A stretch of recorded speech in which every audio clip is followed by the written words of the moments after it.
शांतिपूर्ण ढंग से प्रदर्शन कर रहे हैं। जो भारत के संविधान के आर्टिकल 19 में हम लोग को अधिकार दिया गया है कि कहीं भी किसी भी क्षेत्र में शांतिपूर्ण ढंग से आप प्रदर्शन कर सकते हैं। ये भारत के संविधान का आर्टिकल 19 में अधिकार दिया गया है हर नागरिक को, और वही शांतिपूर्ण प्रदर्शन है जिसमें हम लोगों की मांग है कि सुप्रीम कोर्ट हाई कोर्ट में आरक्षण की जो बात करेगा, सुप्रीम कोर्ट और हाई कोर्ट में जजों की बहाली में आरक्षण की जो बात करेगा, वही अब इस बिहार में और इस भारत में राज करेगा। ये हम लोग का पहला नारा है। कॉलेजियम सिस्टम खत्म होना चाहिए। ये देखिए, ये सारे लोग लेकर के हाथ में घूम रहे हैं कि ये कॉलेजियम वंशवाद है, परिवारवाद है, जातिवाद है। इसमें सभी वकीलों को मौका नहीं मिलता है, और जब तक गरीब का बेटा सुप्रीम कोर्ट हाई कोर्ट में जज नहीं बनेगा, तब तक गरीबों को सामाजिक न्याय, आर्थिक न्याय, राजनीतिक न्याय, फौजदारी न्याय, धन, धरती, राजपाट कहीं भी न्याय नहीं मिलेगा। इसलिए कॉलेजियम सिस्टम खत्म हो, all India judicial service commission बने, वैकेंसी निकले, देश भर के वकील बैठे और उसमें जो चुन करके आए उसको हाई कोर्ट और सुप्रीम कोर्ट का जज बनाया जाना चाहिए। पहला मांग है। दूसरा मांग है कि आरक्षण, महिला आरक्षण किसको मिलना चाहिए। भारत के संविधान का आर्टिकल 15(4) और 16(4) पढ़िए तो उसमें लिखा है कि जो सामाजिक रूप से पिछड़ी महिला है, जो शैक्षणिक रूप से पिछड़ी महिला है और जिसका प्रतिनिधित्व नहीं है, उसको आरक्षण मिलना चाहिए।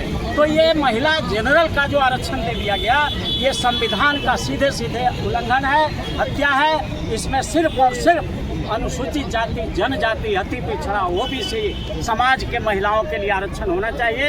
ये इसलिए जो केंद्र सरकार जो बिल लाया है वो बकवास है और वो संविधान के खिलाफ है। इसलिए उसको यूजीसी बिल भी हम लोग उठा रहे हैं। यूजीसी बिल क्या है? बच्चों को तंग किया जाता था यूनिवर्सिटी में, कॉलेज में, कहीं भी बड़े इंस्टीट्यूशन में। तो एक कानून आया कि SC ST OBC के बच्चों को तंग करोगे तो तुम पर केस होगा।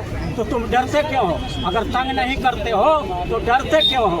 इसलिए यूजीसी बिल को भी सुप्रीम कोर्ट ने रोक दिया है, उसको भी स्टे को वैकेट करना चाहिए और यूजीसी बिल को सरकार को लागू करके बना करके अधिनियम और 9वीं सूची में डालना चाहिए। वो भी एक मांग है। और मैडम आपसे कॉलेजियम सिस्टम खत्म करने की मांग तक के लिए हुए हैं, क्या कुछ कहना चाहिए? जी हाँ, जिस तरह से एक चपरासी की वैकेंसी निकलती है अभी हाल फिलहाल में चपरासी हाई कोर्ट का, इसमें MSc, BSc, PhD कितने बड़े बड़े लेवल मतलब डिग्री लेकर के लोग बैठे हैं। लड़का बैठा, जो महिला है, जिसको इसमें बहाल हो रहा सब बैठा। लेकिन ये कॉलेजियम सिस्टम के तहत हाई कोर्ट और सुप्रीम कोर्ट में जो पिछले दर्जा से लोग जज बन के आते हैं, उनके बाप दादा की बकौती है क्या?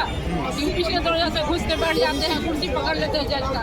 यहाँ इतने टैलेंट हमारे सर है, इतने टैलेंट सर है जिनको देश पूरा बिहार से लेकर आगे तक पूरा बिहार इनको जानता ही है, संविधान विशेषज्ञ के रूप में इनको पहचानता है।